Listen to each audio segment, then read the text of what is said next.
주의 말씀은 내 발의 등이요 내 길의 빛이니이다. 하나님께서 길잡이가 되어주지 않으시면 저희들은 방향을 찾지 못하고 광야를 헤매듯이 사막에서 길을 잃고 방황하듯이 그렇게 살아갈 수밖에 없는 존재들입니다. 하지만 주님께서 진리의 말씀으로 우리의 앞을 비춰주시고 밝혀주시고 그리고 길을 제대로 보고 걸어갈 수 있도록 인도해 주셨사오니 너무나 감사합니다. 하늘로부터 오신 지혜의 주 예수 그리스도의 복음으로 말미암아 저희들이 이 진리를 깨닫고 천국을 향해서 뚜벅뚜벅 걸어갈 수 있도록 인도해 주셨사오니 감사합니다. 많은 유혹과 또한 환난과 핍박 같은 것들도 많이 있습니다. 하지만 하늘에 소망을 두고 있기에 그런 것에 연연하지 않고 그것 때문에 좌절하지 않고 묵묵히 앞을 향해서 나아갑니다. 주님, 저희들의 길 앞에 친히 주님께서 인도해 주옵소서. 오늘도 시편 기자를 통해서 환난 시에 고통 중에 하나님을 찾으며 하나님이 주신 그 의를 붙들고 하나님의 뜻을 찾고자 애써가며 하나님 앞에 간구하는 시들을 살펴보고자 합니다. 아버지 하나님, 다윗이 겪었고 믿음의 선진들이 겪었던 그 환난, 그 고통, 우리는 거기에 미치지 못하지만 또한 우리들 역시도 많은 어려움을 겪고 있기에 참으로 다윗을 생각하며 믿음의 선진들을 생각하며 참고 인내하고자 합니다. 주님, 끝까지 견딜 수 있는 힘도 주시고 믿음도 주시옵소서. 이 시간도 주님 홀로 영광 받으시옵기를 간절히 바라오며 예수님 이름으로 기도하옵나이다. 아멘. 시편 12편 1절로 봉독하겠습니다. 여호와여 도우소서. 경건한 자가 끊어지며 충실한 자들이 인생 중에 없어지나이다. 그들이 이웃에게 각기 거짓을 말하며 아첨하는 입술과 두 마음으로 말하는도다. 여호와께서 모든 아첨하는 입술과 자랑하는 혀를 끊으시리니 그들이 말하기를 우리의 혀가 이기리라. 우리의 입술은 우리 것이니 우리를 주관할 자 누구리요 하미로다. 아멘. 4절까지 봉독해 드렸습니다. 지금 우리가 시편을 통해서 여호와의 신실성을 발견하고 찬양한 그러한 시인의 내용을 살펴보고 있습니다. 1, 2편에서 메시아 언약을 선포했고요. 그리고 3편부터 106편까지는 메시아 언약을 이루어 달라고 간구하는 그러한 내용이 되겠습니다. 그런데 시기적으로 선민나라 창건 전의 상황이 있고 창건 때가 있고 창건 이후에 또 바벨론에 포로 잡혀갔을 때가 있고 또 바벨론에서 돌아왔을 때의 상황이 있습니다. 어느 때 할 것 없이 항상 어려움은 동반됩니다. 동반되는데 그 기도하는 그 내용이 얼마나 더 깊이가 있고 어떤 배경하에서 어떤 절절한 그런 간구를 했는가, 그것을 지금 우리가 비교하면서 살펴보고 있는 중인데요. 시련 가운데에서 간구하는 장면이 3편에서 9편까지 있었고요. 환난에 대한 간구가, 그러니까 환난 시에 간구하는 내용이 10편부터 21편까지 소개되고 있습니다. 지금 우리가 그 장면을 보고 있는 중인데요. 악인들이 너무 득세를 합니다. 악인들이 너무 괴롭힙니다. 참 이렇게 계속 괴롭히는데 언제까지 우리가 참고 인내하며 견딜 수 있겠는가? 사실 하나님의 도우심 없이는 우리가 견뎌내기가 어렵지요. 예, 그래서 시편에서는 환난 때 숨지 말고 지켜달라고 강구하는 내용이 있었고요.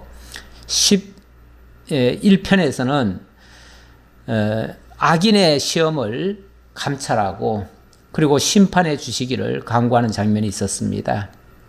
그리고 오늘 12편에서는 악인이 자꾸만 승승장구하면서 점점 더 활개를 치고 점점 더 괴롭히는데 그 악인들이 득세하는 그 내용을 하나님 앞에 고발하면서 그 가운데서 지켜달라고 간구하는 그런 내용이 되겠습니다. 여호와여 도우소서. 경건한 자가 끊어지며 충실한 자들이 인생 중에 없어지나이다. 이 환난이 자꾸 깊어지면요, 처음에는 조금 참지, 그래 조금 참으면 하나님이 도와주실 거야 그러는데 이 시기가 점점 지나가면요, 나중에는 하나님이 옆에서 도와주는 것 같지를 않고 이러면은요, 낙심이 됩니다. 낙심이. 그야말로 내 편은 아무도 없구나. 모두가 다 적의 편에 서가지고 악한 자들의 그 계계를 따라서 자꾸만 괴롭히니 내가 그래도 맹세기 하나님께서 택하셨다고 하는 하나님의 의인인데 의인이 저 악인들한테 이렇게 고통을 받는데 언제까지 하나님이 안 도와주시냐 이 말이죠. 만약에 계속 안 도와주시면 이대로 죽을 수밖에 없잖아요. 그러니 여호와여 도우소서. 경건한 자가 끊어지며 충실한 자들이 인생 중에 없어지나이다. 이대로 내버려 두시면 우리 다 없어지고 말 겁니다. 그 얘기죠. 그런데 그 악인들이 얼마나 정말 잔인하게 악행을 하는지 그들이 이웃에게 각기 거짓을 말하며 아첨하는 입술과 두 마음으로 말하는도다. 그들이 의인들을 자꾸 괴롭히는데 괴롭힐 때 내가 잘못해가지고 나를 향해서 욕을 하고 비난하면 누구든지 그것은 다 수용을 합니다. 왜? 내가 잘못했으니까요. 그런데 아무런 잘못도 없는데도 불구하고 사람들한테 온갖 거짓으로 매도를 하는 거죠. 저놈은 나쁜 놈이야. 저놈은 죽여야 돼. 그래서 저놈은 놔두면 안 돼. 저놈을 잡아다가 족쳐야 돼. 이런 식으로 계속 협박을 하는 거예요. 그렇게 하기 위해서 이웃에게 거짓으로 말을 하고 심지어는 아첨하는 말도 해요. 아첨하는 말은 그들이 듣기에 좋은 말하고 예를 들어서 다윗을 공공의 적으로 여기도록 만드는 거죠.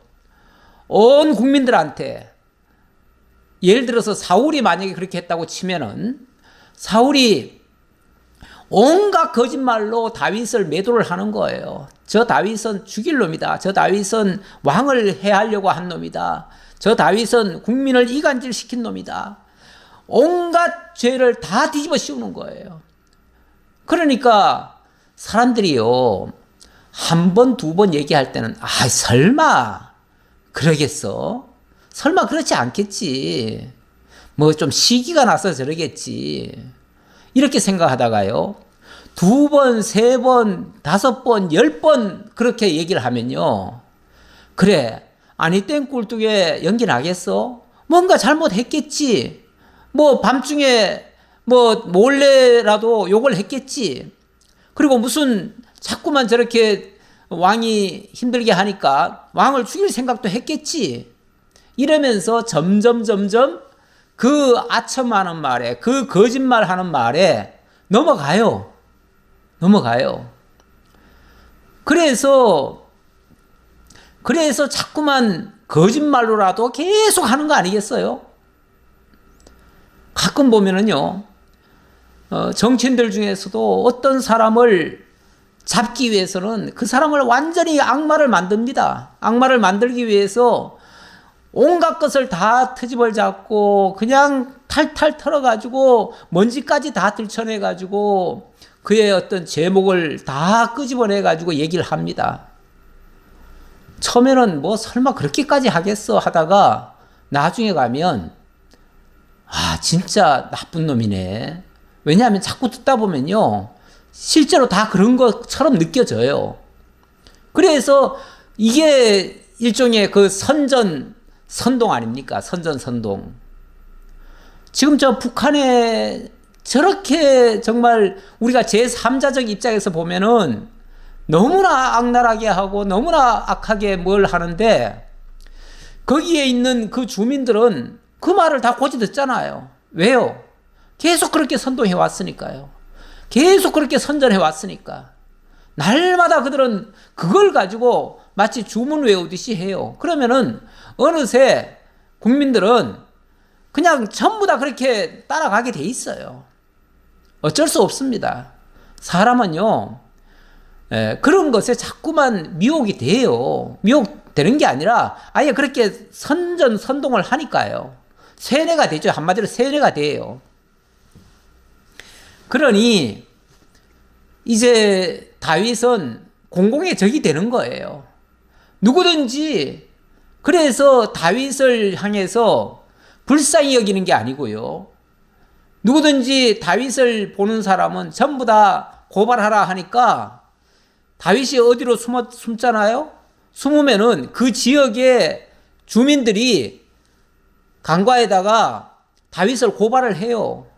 그러면 사울이 또 다윗 잡으러 오잖아요. 처음에는 군대를 보내는데 군대가 잘 못 잡으니까 나중에는 자기가 직접 나서가지고 잡으러 오잖아요. 예. 국민들이라도 좀 객관적으로 좀 판단하면 좋겠거니와 그렇지는 않아요. 다 선동하는데 넘어가게 돼 있어요. 사람들이 그렇게 판단력이 좋지 않습니다.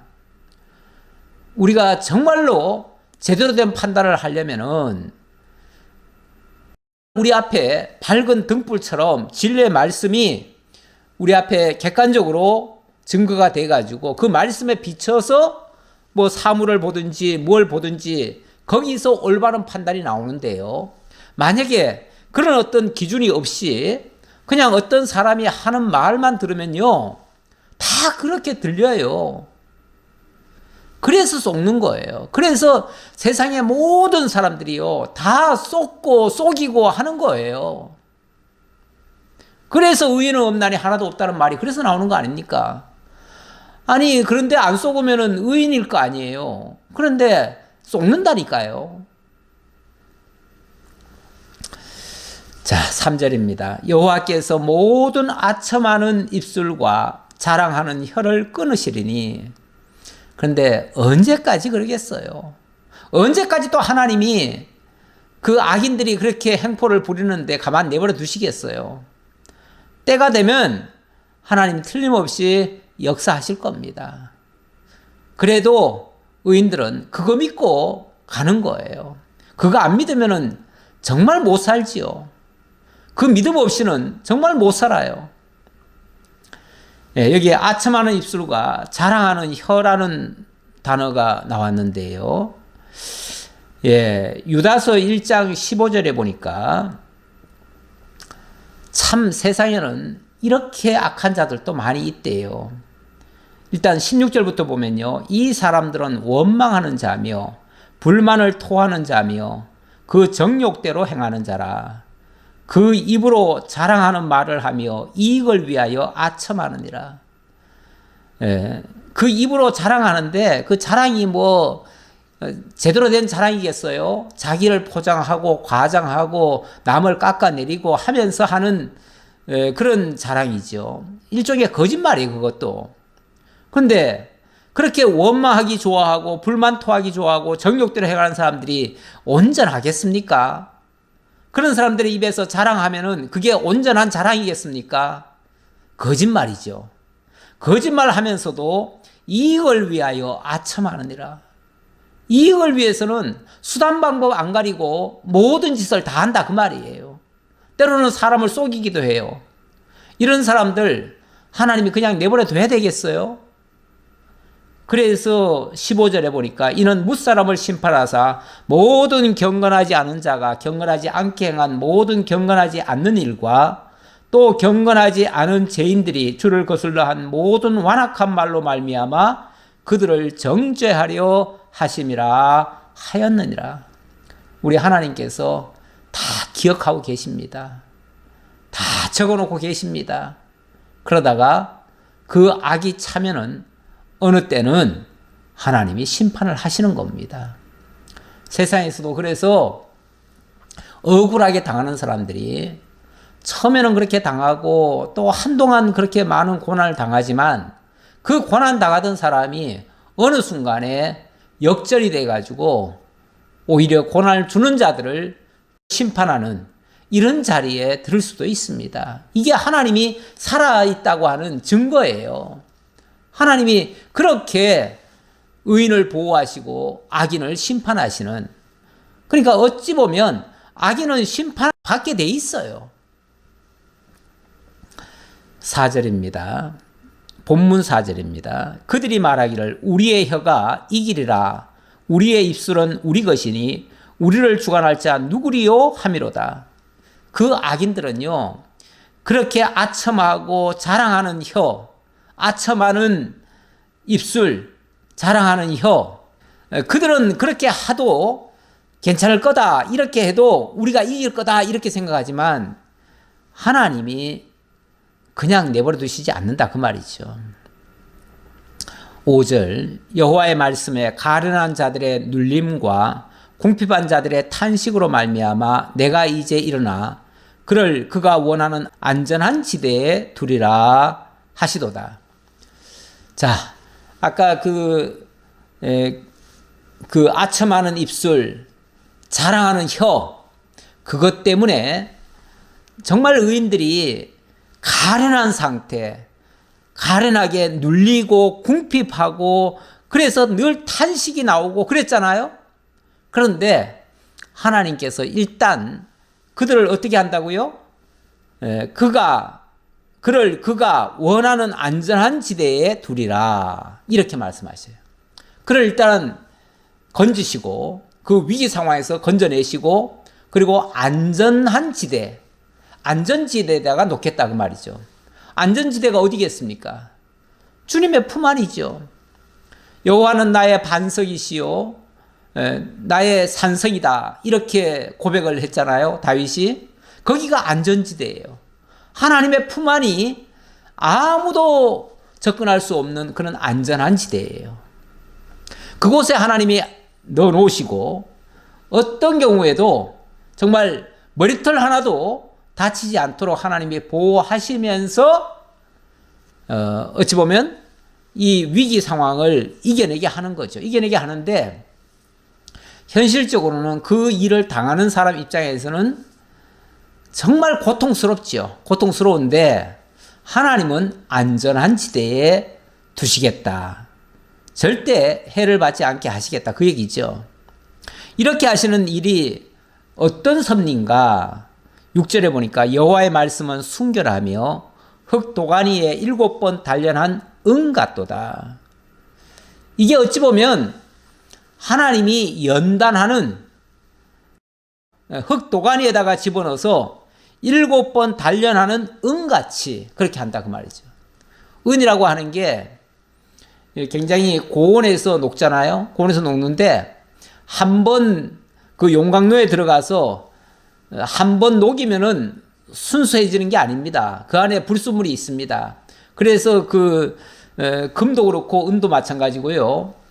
또 뭐 철도 마찬가지죠. 어쨌든 금속류는 다 불 속에 한 번만 들어가는 게 아니고 여러 번 들어갑니다. 여러 번 들어가고 쇠 같은 경우는 꺼내가지고 그것을 막 계속 때리죠. 때리면은 불순물들이 떨어져 나갑니다. 그런데 은이나 금은 계속 때리는 게 아니라 여러 번 불 속에 들어갔다 나옵니다. 불 속에 들어갔다 나올수록 점점 그 안에서 불순물들은 태워지고 아주 정금같이 깨끗한, 정말 100% 순수한 금이나 은으로 바뀌어져 갑니다. 우리 하나님께서 외부적인 자극으로 그 시험과 연단을 주시는 것은 이걸 통해서 정말 하나님 앞에 순결한 순결한 상태를 만들어 내시는 거예요. 그렇게 하기 위해서 그렇다. 그래서 여기 흙도가니에 7번 단련한 은 같다는 이 표현을 우리 베드로전서에서는 이렇게 또 표현을 했네요. 베드로전서 1장 7절에 보니까 너희 믿음의 확실함은 불로 연단하여도 없어질 금보다 더 귀하여. 우리의 믿음을 하나님께서 불로 연단하여도 없어질 금보다 더 귀하게 만드시려고 그렇게 하신다 그 말이죠. 그렇게 하시면은 예수 그리스도께서 나타나실 때 칭찬과 영광과 존귀를 얻게 할 것이니라. 그러므로 사랑하는 자들아 너희를 연단하려고 오는 불시험을 이상한 일 당하는 것 같이 이상히 여기지 말고 오히려 너희가 그리스도의 고난에 참여하는 것으로 즐거워하라. 그리고 14절에 너희가 그리스도의 이름으로 치욕을 당하면 복 있는 자로다. 영광의 영, 곧 하나님의 영이 너희 위에 계심이라. 우리 하나님께서 하나님의 영광, 그리스도의 영광에 참여하게 하려고 그리스도의 고난에도 참여케 하는 일이다. 어찌 보면 우리가 흙도가니 속에 연단되어지는 일들이 굉장히 고통스럽지만 그게 그리스도의 고난에 참여하는 모습이고 그것은 결과적으로는 그리스도의 영광에 참여케 하고 그걸 통해서 진정한 기쁨, 그 영광이 나타날 때 진정한 기쁨에 참여케 하려고 그렇게 하시는 거다. 그렇게 말씀하고 있습니다. 7절입니다. 여호와여 그들을 지키사 이 세대로부터 영원까지 보존하시리이다. 비열함이 인생 중에 높임을 받는 때에 악인들이 곳곳에서 날뛰는도다. 비열함이 인생 중에 높임을 받는 때에는 악인들이 날뛰죠. 다시 말하면 그 비열하게 아첨하고 거짓말하고 자기를 자랑하기 위해서 의인들을 막 괴롭힐 때, 그럴 때 그게 정말 참 비열한 행동들 아닙니까? 그런데 그게 만약에 계속 승승장구하고 성공하면 악이 활개를 치죠. 활개를 치는데 하나님이 언제까지 그렇게 하시는가? 계속 그렇게 내버려 두지는 않습니다. 어느 때가 되면 그들을 꺾으십니다. 그래서 좀 역사를 길게 보셔야 됩니다. 짧은 역사 속에서는요, 악인들이 틀림없이 성공하고 악인들이 더 형통합니다. 우리가 흔히 기도 많이 하시는 분들 중에서 그렇게 말씀하시는 분이 있어요. 내가 어제 기도했더니 오늘 이렇게 이루어졌다. 기도하면 즉각 이루어지고, 심지어는 뮬러처럼 5만 번 기도했는데 5만 번 이루어졌다. 이렇게 기도만 하면 항상 이루어지는, 그렇게 말씀하시는 분도 있는데요. 즉각 이루어지는 기도는요, 그게 온전한 기도라고 말할 수가 없습니다. 이 성경에 나오는 모든 의인들의 기도는요, 기도하자 말자 곧바로 다 응답하고 곧바로 다 이루어지는 그런 법은 잘 없습니다. 오히려 오랜 세월 동안 정말 하나님 앞에 간절히 기도하는데 안 이루어져서 심지어는 애타는 마음으로 어느 때까지니까 하나님이여 도대체 어느 때까지니까 하고서 울부짖기도 하지요. 그럴 때에 하나님께서 악인들이 처음에는 다 잘 되는 것 같다가 마지막에 가서 그들을 무너뜨리시는 이런 경우가 더 많습니다. 그럴 때에 하나님의 영광이 크게 드러나요. 우리가 작은 거 하나씩 말하자 말자 이루어지고 말하자 말자 이루어지면요, 다 자기 영광 같아요. 자기 영광. 내가 기도했더니 되더라, 이거 아닙니까? 그러면 그 사람이 정말 기도하니까 뭐든지 다 이루어지니까 그 사람의 능력이 마치 출중한 것처럼 자기 자랑하는 것이 돼버려요, 그것도. 그런데 우리 하나님은요, 당신의 영광을 그 누구에게도 빼앗기기를 원치를 않으셔요. 그래서 사람을 자꾸 높이지를 않으시고요, 사람은 어떤 면에서 점점 겸손하게 만드시고 하나님 당신이 위대하심을 보여주셔요. 그래야 우리가 하나님 앞에 엎드리고 그 하나님의 영광을 찬양하지 않겠습니까? 자, 13장인데요. 13장부터 14장은 하나님의 심판을 강구하는 내용이 되겠습니다. 좀 전에는 하나님 악인의 멸망을 강구한다고 그랬지요. 이번엔 조금 더 농도가 짙어집니다. 하나님께 그 악인을 계속 저렇게 내버려 두지 마시고 그들을 좀 심판해 주십시오 하고 적극적으로 기도하는 내용이 되겠습니다. 그래서 13편은 하나님께서 잊지 마시고 응답하여 주시며 또 눈을 밝혀달라고 이렇게 간구하네요. 눈을 밝혀주세요. 그리고 14장에서는 하나님이 없다 하는 악인들이 있는데 하나님은 분명히 의인과 함께 계시다는 것을 찬양하는 그런 내용이 되겠습니다. 악인은 하나님이 없다 하지만은 하나님은 분명히 의인 중에 계신다 이런 내용이에요. 자, 이제 내용대로 속으로 들어가 보죠. 자, 13장 1절로 6절 보니까 여호와여 어느 때까지니까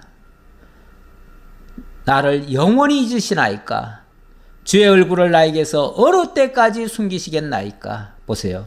어느 때까지니까 언제까지 나를 잊으실 겁니까? 언제까지 숨으실 것입니까? 이 말은 다 같은 말이죠. 하나님 언제까지 나를 잊으시고 그리고 나에게서 숨으시고 도대체 언제까지 그렇게 하시겠습니까? 그러니까 제발 이제 그만 잊지 마시고 이제는 좀 나타나셔서 하나님이 응답해 주시고 그리고 그렇게 하시는 그 하나님의 역사를 제 눈으로 좀 볼 수 있게 해주세요. 그 말이죠. 나의 영혼이 번민하고 종일토록 마음에 근심하기를 어느 때까지 하오며 내 원수가 나를 치며 자랑하기를 어느 때까지 하리이까. 보세요. 계속해서 어느 때까지 여호와여 어느 때까지니까 라고 했는데 그 하박국 기자도 이렇게 하나님 앞에 울부짖은 적이 있습니다. 뭐 이렇게 기도하는 사람들이 한두 사람이 아니죠. 참 의인이라 일컬어지는 자들이 오랫동안 하나님께서 응답하지 않는 모습에 때로는 절망할 것 같은 그런 상황에서 욥도 그랬고요. 그러니까 어느 때까지니까 이렇게 말할 수밖에 없어요. 하박국 1장 2절에 보니까 여호와여 내가 부르짖어도 주께서 듣지 아니하시니 어느 때까지니까 내가 강포로 말미암아 외쳐도 주께서 구원하지 아니하시나이다. 내가 아무리 하나님 앞에 울부짖고 또 막 저 악한 자들이 강포로 나를 지금 막 너무너무 고통을 주니까 그것 때문에 하나님 앞에 제발 좀 구원해 달라고 하는데도 하나님이 왜 잠자코 계십니까? 그 말이죠. 그런데 하나님이 때가 되니까요. 응답을 하시긴 하십니다. 그런데 그 응답이 언뜻 들으면은 그다지 그렇게 반갑지 않은 응답일 수도 있어요. 좀 답답해요. 우리는 악인이 지금 날 괴롭힙니다. 그러면 하나님이 날 도와주시려면요. 지금 저 악인을 내 앞에서 무릎 꿇게 하시고요. 저 악인을 그냥 뭐 목을 치든지 하나님께서 어떻게 그냥 응징을 해주세요. 이렇게 보통 우리 생각 속에는 그럴 수 있잖아요. 왜냐하면 당장 그 악인이 내 앞에서 꼬꾸라지는 모습을 보고 싶다 이 말이죠. 근데 사실 이것도 어떻게 보면은 좀 그 악인이 우리한테 하는 것도 악하지만은 악을 악으로 갚겠다는 얘기나 비슷하잖아요. 그러니까 그런 자세는 별로 바람직하지는 않아요. 바람직하지는 않지만 너무 고통스러우니까 하나님이 언제까지 어느 때까지 그러시겠습니까? 왜 내버려 두십니까? 하고 하나님 앞에 어찌 보면 투정하듯이 얘기를 하는 거죠. 그런데 시원한 알았다. 내가 저놈 목 쳐줄게. 너 앞에 무릎 꿇려줄게. 이러면 너무 좋겠는데 그렇게 하시는 게 아니고요. 하나님의 응답이 이렇게 나왔네요. 3절에 보니까 하박국 2장 3절입니다. 이 묵시는 정한 때가 있나니 그 종말이 속히 이르겠고 결코 거짓되지 아니하리라. 비록 더딜지라도 기다리라. 지체되지 않고 반드시 응하리라. 우리 하나님이 반드시 그 악한 자의 종말이 올 거다. 그러니 기다려라. 좀 더딜지라도 좀 기다려라. 이렇게 얘기를 해요. 좀 더딜지라도. 그래요. 하나님의 응답이 즉각 이루어지는 게 아니라 좀 더딜 수 있습니다. 더딜 수 있어요. 그거를 우리가 좀 기억하시고요. 너무 조급하게 안 그러면 좋겠어요. 보라, 그의 마음은 교만하며 그 속에서 정직하지 못하나 의인은 그의 믿음으로 말미암아 살리라. 그 악한 자들은 온갖 수단 방법을 가리지 않고 교만하게 악한 짓을 하지만은 너는 믿음이 흔들림 없이 의인은 그의 믿음으로 말미암아 살 거야. 그러니까 너가 딴 생각할 생각하지 말고 딴 방법 찾지 말고 하나님만 굳게 믿고 가. 그 얘기잖아요. 참 답이 금방 나오는 건 아니에요. 나오는 건 아닌데 20절쯤 가니까 하박국입니다. 오직 여호와는 그 성전에 계시니 온 땅은 그 앞에서 잠잠할지니라 하시니라. 결국은 하나님께서 그 성전에 계신 그 하나님께서 온 천하를 다 주관하시고 다 무릎 꿇리시고 굴복하게 하실 것이다. 그런 얘기예요. 자, 본문 3절입니다. 여호와 내 하나님이여 나를 생각하사 응답하시고 나의 눈을 밝히소서. 두렵건대 내가 사망의 잠을 잘까 하오며 두렵건대 나의 원수가 이르기를 내가 그를 이겼다 할까 하오며 내가 흔들릴 때에 나의 대적들이 기뻐할까 하나이다. 예. 두렵건대 이렇게 얘기를 했어요. 두렵대요. 뭐가 두려워요? 두려운 일이 본문 다시 3절에 보니까 두렵건대 내가 사망의 잠을 잘까 하오며 예, 내가 참다 못 참으면 어떻게 돼요? 죽지요. 죽어버리면은 사망의 잠을 잘 거 아니에요. 예, 제가 참기는 참겠는데요. 참다가 하나님의 역사를 못 보고 내가 죽을 수도 있잖아요. 그게 두렵다 그 말이에요. 하나님의 역사는 분명히 있을 건데 하나님 역사 있기 전에 먼저 내가 죽어버리면 그 역사 못 볼 거 아니에요. 그게 두렵다 그 말이고, 두 번째는 두렵건대 나의 원수가 이르기를 내가 그를 이겼다 할까 하오며, 예, 하나님은 원수 갚아 주겠다고 했는데 예를 들어서 그 악인이 끝내 잘 되면은 그 악인들이 뭐라고 생각하겠어요? 내가 하나님도 이겼어. 하나님도 나 못 막아. 내 하는 일은 어느 누구도 못 막아. 이렇게 나올 거 아니겠어요? 그거는 하나님을 이겼다라고 자고할 거 아니에요. 이것도 두렵다 그 말이에요. 그리고 무엇보다 두려운 거는요, 내가 흔들릴 때 나의 대적들이 기뻐할까 하나이다. 내가 만약에 믿음이 좀 떨어지거나 내가 뭔가 두려움 때문에 그냥 굴복을 하고 그들 앞에 머리 숙여버리면 그러면은 그 대적들이 얼마나 기뻐하겠어요. 내 마음이 요동치고 내 믿음이 떨어지고 그래서 내가 흔들리면 그러면은 원수들한테 좋은 꼴 보여주는 거잖아요. 그게 두렵다 그 말이에요.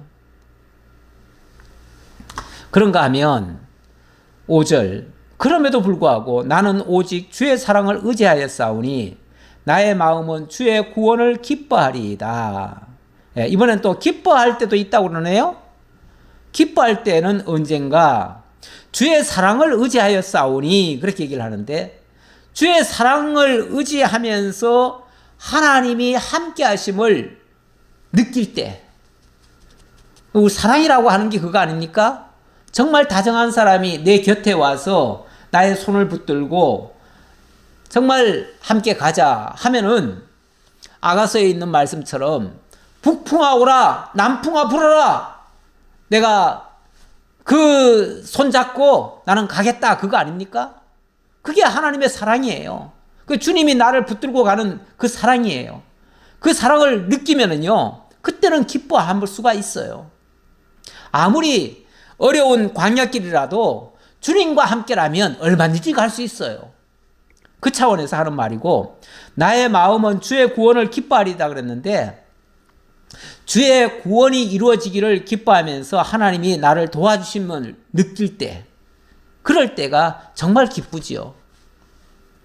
그리고 6절에 보니까 내가 여호와를 찬송하리니 이는 주께서 내게 은덕을 베푸심이로다.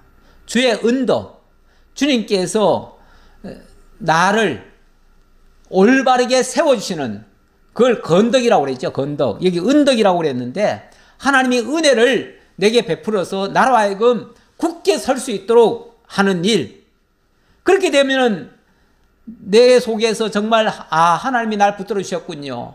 내가 결국 승리하게 하셨군요. 감사합니다. 하나님 할렐루야 하고서 하나님 찬양하지 않겠어요? 그래서 주의 은덕을 찬송하며 감사함이 넘칠 때, 그때가 바로 기뻐할 때입니다. 그러니까 두려운 일도 있지만 하나님이 또 기뻐하게도 하셔요. 두렵게도 하시고 기뻐하게도 하셔요. 근데 중요한 것은 이렇게 두렵게 할 때나 나를 기뻐하게 할 때에 이렇게 하시는 그 하나님을 깨달아야 될 거 아니겠어요? 내 스스로 그것을 만약에 분별을 못하면 나는 헷갈려요. 그리고 막 두려운 일이 있을 때 내가 믿음을 떠나버려요. 내 도망가요. 그러다가 그만 실족해요. 그러면 뒤에 기뻐하는 것은 하나도 못 보지요. 하나님이 함께 하시는 걸 못 느낀다 그 말이에요. 그리고 구원을 못 얻어요. 하나님의 은덕을 얻질 못해요. 그러면 낭패잖아요. 그러니까 그렇게 하기 전에 하나님이 응답하시고 나의 눈을 밝히소서. 3절에 있는 말씀이 그겁니다. 여호와 내 하나님이여 나를 생각하사 응답하시고 나의 눈을 밝히소서. 오늘 찬양 206장 했죠. 206장에 보면 주의 말씀은 내 발의 등이요 내 길의 빛이니이다. 주의 말씀이 내 앞길을 열어주시고 나의 길을 밝히 비춰주시면 내가 모든 걸 볼 수 있잖아요. 하나님의 역사를 깨달을 수 있잖아요. 하나님의 능력을 내가 맛볼 수 있잖아요. 그러면은 어떤 것도 다 헤쳐낼 수 있습니다. 우리가 두려울 때 공포에 쩔고 정말 어찌해야 될지 모르고 방황을 하지만, 아니 아는 거는요 그렇게 두려운 게 아닙니다.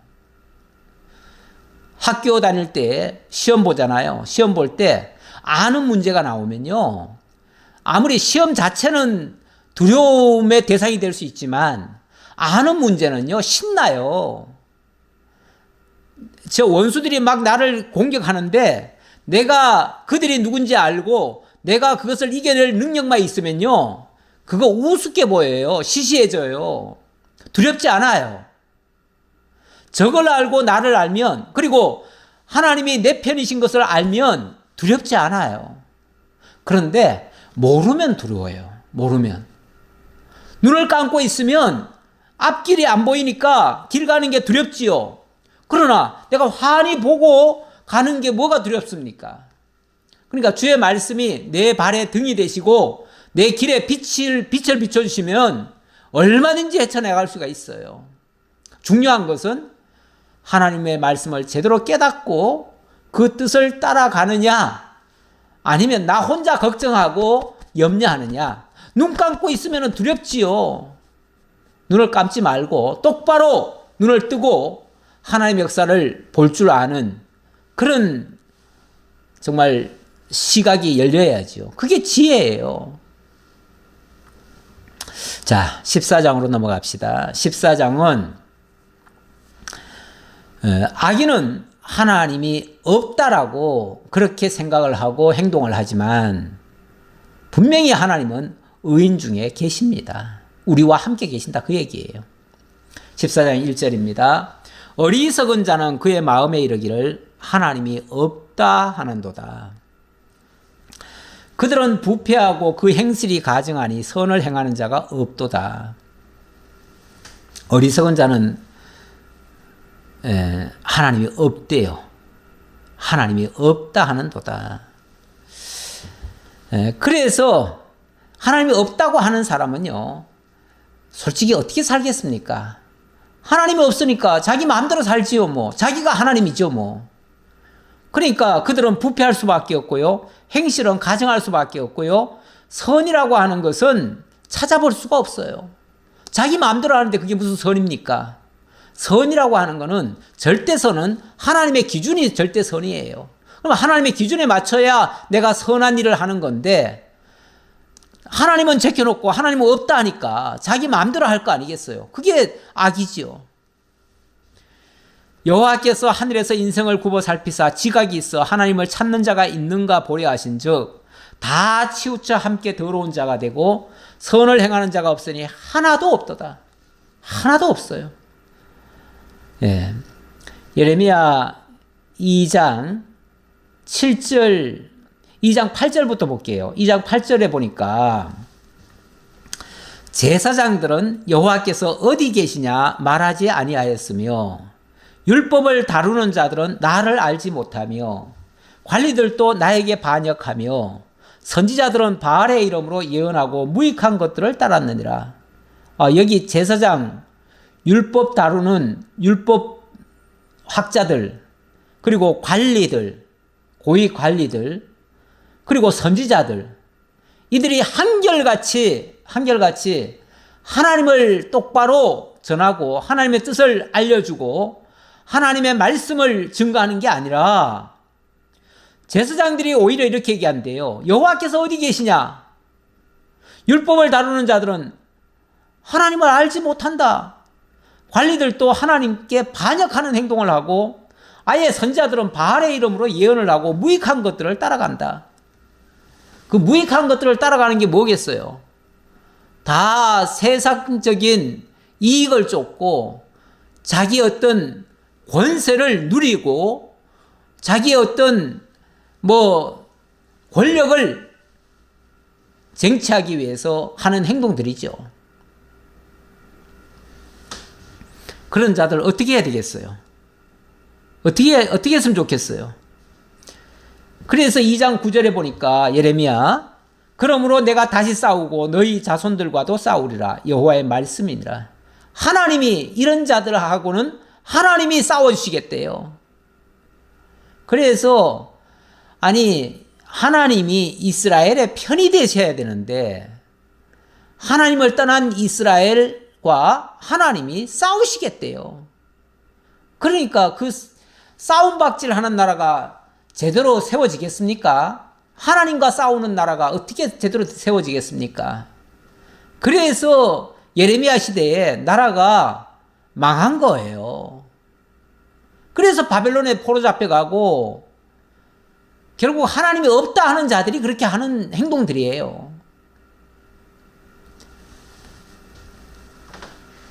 일찍이 아브라함 때는 의인 10명이 없어가지고 소돔성을 멸하겠다고 했는데 예레미야한테도 그런 말 했지요. 예루살렘에 의인인 10명만 있어도 이들을 하나님께서 보호하실 텐데 의인 10명이 없다고요. 그렇습니다. 총체적인 난국이죠. 하나님을 잊어버린 거죠. 죄악을 행하는 자는 다 무지하냐? 그들이 떡 먹듯이 내 백성을 먹으면서 여호와를 부르지 아니하는도다. 죄악을 행하는 자는 다 무지하냐? 이 말은 듣기에 따라서 좀 해석이 좀 이상하다라는 느낌이 들어요. 저도 요 부분을 읽으면서 죄악을 행하는 자는 다 무지하냐? 그럼 무지하지 않다는 얘기예요? 죄악을 행하는 자는 무지하지 않다는 얘기예요? 네. 이 말이 좀 이상하잖아요. 네, 그래서 이 부분을 제가 다른 번역서를 좀 하나 가져와 봤어요. 네, 죄악을 행하는 자는 다 무지하냐. 이 말이 다른 번역서는 어떻게 되어 있는가 해가지고 쉬운 말 성경을 좀 찾아봤더니요. 악한 짓을 일삼는 자들은 다 무지하여 전혀 배우려고 하질 않으니, 그러니까 다 무지하다가 아니라 무지하냐라고 그냥 이렇게 의문 표시만 할 게 아니라 악한 짓을 일삼는 자들은 다 무지하여 전혀 배우려고 하지 않는다. 이렇게 얘기를 하네요. 네, 무지하다. 누가 무지합니까? 하나님 모르는 사람들이 무지한 거예요. 하나님 배우려고 도무지 하지 않는 사람들이 무지한 거예요. 말씀은 안 배우고 그러면서 자기 생각대로 마구 주장하는 사람들이 있지요. 그런 사람들은 똑똑한 것 같지만은 무지한 거예요. 예. 그러니까 이거는 긍정적으로 한 말이 아니에요. 예. 악을 일삼는 자는 무지하여 전혀 배우려고 하지 않으니 그들이 밥 먹듯이 내 백성을 마구 등쳐먹고 도대체 주를 찾지도 않는구나. 이렇게 말을 했어요. 이거 이제 쉬운 번역으로 하니까 이렇게 나와요. 근데 이 본문에서는 그들이 떡 먹듯이 내 백성을 먹으면서 여호와를 부르지 아니하는도다. 하나님의 선한 백성들, 의로운 백성들을 완전히 갖고 놀듯이 떡 먹듯이 주물르고 그들을 해치고 다 이용해 먹고 벗겨 먹고 그렇게 했다 그 말이죠. 그러면서도 여호와를 안 불렀다? 여호와를 안 불렀다는 말은 여호와를 찾지 않는 사람들, 하나님이 없다는 사람들이니까 뭐 하나님 없다는 사람들이 뭐 하나님 찾겠어요? 안 찾지. 그러니까 하나님 이름을 내건 거는 하나님이 이용하겠다는 거지 하나님을 찾느라고 하나님 얘기한 게 아니에요. 세상에 그런 사람들도 참 많습니다.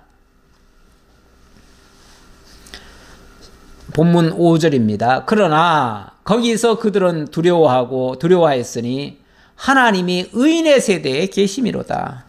하나님이 의인의 세대에 계심이로다 그랬는데 의인의 세대에 계신다는 말은 또 무슨 소린가? 이것도 조금 해석이 조금 애매해가지고 그래서 이것도 다시 쉬운 말 성경에 보니까요. 그러나 하나님께서는 의로운 자들과 함께 하시니 의로운 자들과 함께 하신다. 예. 의로운 자들과 함께 하신다. 그러니까 악인들은 하나님이 없다 하는 자들이잖아요. 하나님이 여호와가 없다 이렇게 말하는 자들인데 하나님은 분명히 있어요. 어떻게 있는가? 의로운 자들과 항상 함께 하셔요. 의로운 자들과 항상 함께 하시는 하나님. 그러니까 악인들이 하나님 있기는 어디 있어? 우리가 이렇게 해도 저놈들이 저 가련한 놈들이 반항 못 하잖아. 그거 봐 하나님 없지 이렇게 나왔단 말이에요. 그런데 아니에요. 그럴 때도 하나님은 의인과 항상 함께 있어요.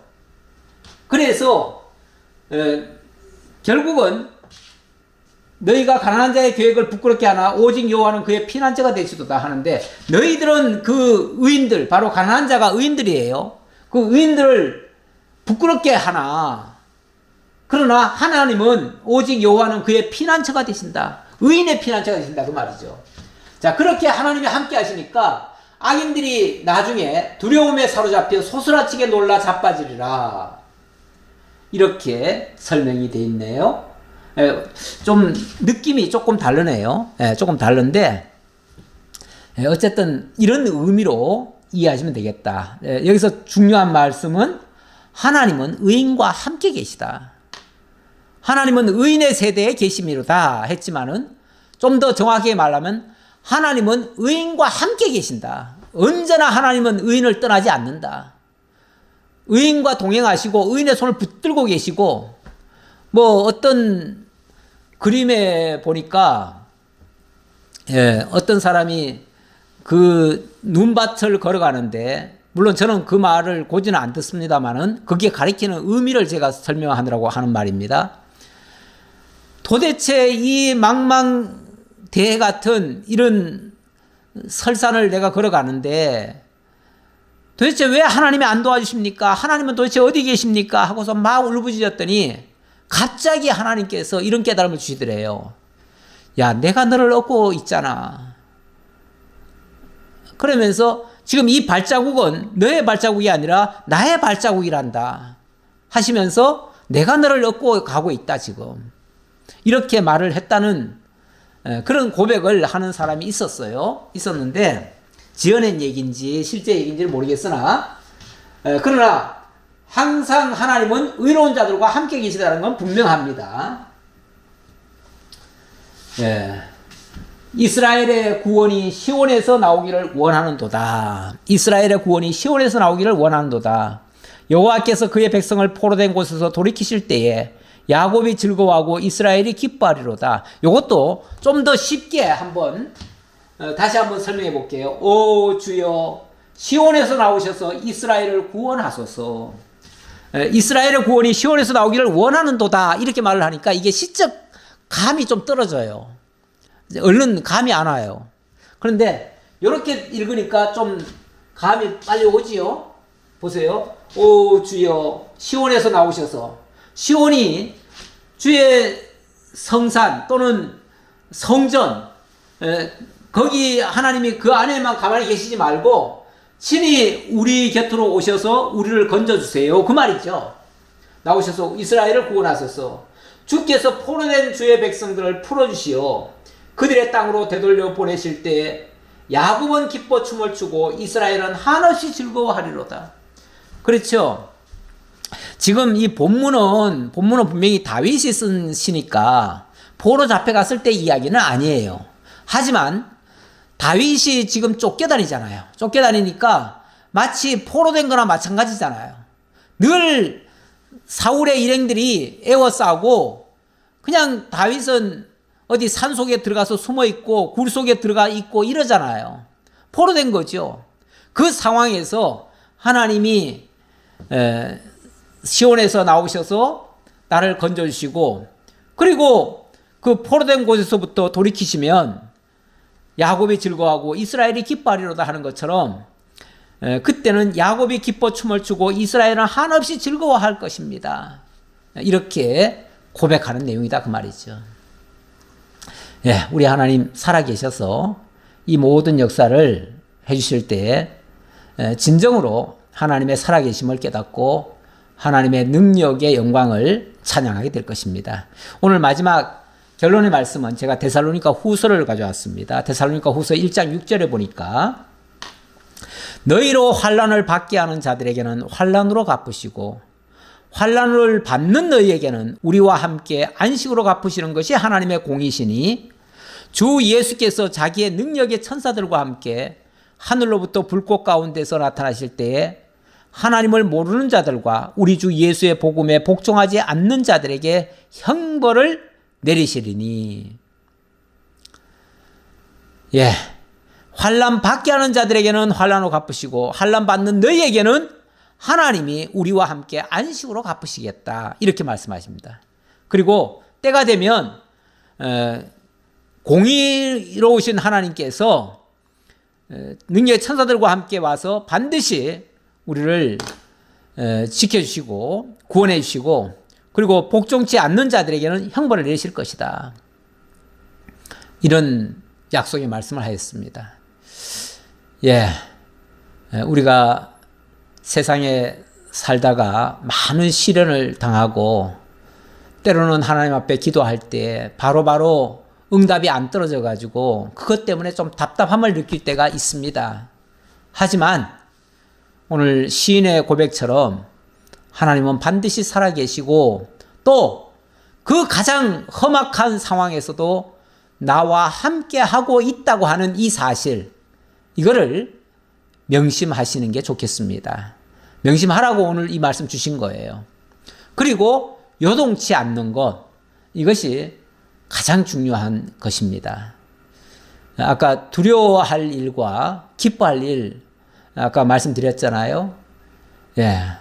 우리가 어려운 일 당했다고 해가지고 낙심하고 좌절하고 마음이 요동치고 그리고 죽을까봐 겁을 내고 정말 이러는 것은 매우 바람직하지 않은 믿음 없는 모습일 수도 있죠.